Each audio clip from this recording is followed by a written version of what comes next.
สบายดีเนาะวิดีโอนี้ก็สิมาแนะนำหรือว่ามาสอนวิธีการดาวน์โหลดเพลงจาก YouTube เนาะดาวน์โหลดเพลงจาก YouTube มาเป็น MP3 เก็บไว้ในมือถือเนาะโดยบ่จำเป็นต้องใส่แอปหรือว่าใส่โปรแกรมเป็น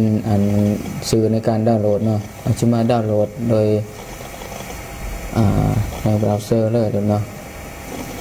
เปิด Google Chrome ขึ้นมา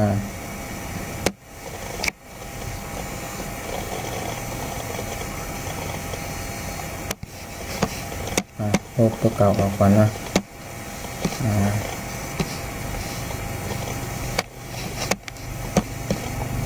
ไม่เขา YouTube นะเขาใน Google Chrome เลยนะแล้วก็ค้นหาซื้อเพลงที่ต้องการดาวน์โหลด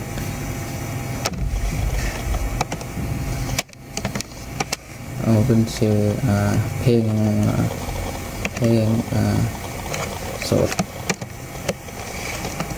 สดข้ามปี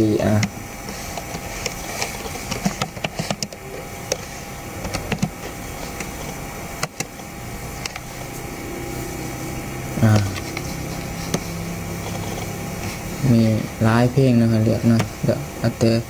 เพลงที่ต้องการดาวน์โหลดนะ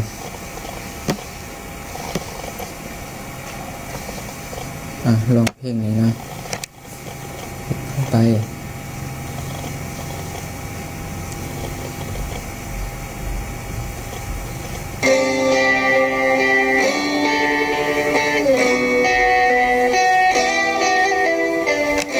มื่อเลือกเพลงเนี่ยเมื่อเลือกเพลงแล้วเนาะแล้วก็เลือกเพลงที่ต้องการดาวน์โหลดแล้วเนาะ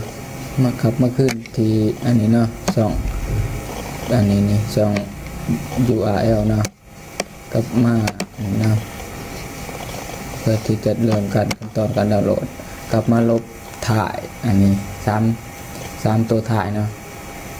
มีตัว E ตัว B ตัว U เนาะ1 E 2 B 3 U ทำนี้พ่อเนาะ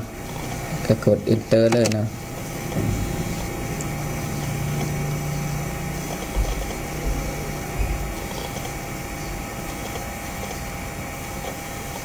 นี่เนาะมันจะพาเข้ามาที่หน้านี้เนาะหน้าของเพื่อจะดาวน์โหลดเป็น MP3 นะสามารถอันนี้เนาะสามารถปรับแต่งตัดเอาเป็นส่วนที่ต้องการเนาะสามารถตัดเอาได้เนาะตัดเอาตามที่ต้องการเนาะนี่ถึงสุดตัดนะสามารถเลือกคุณภาพได้เอาธรรมดาเนี่ยก็ได้เนาะ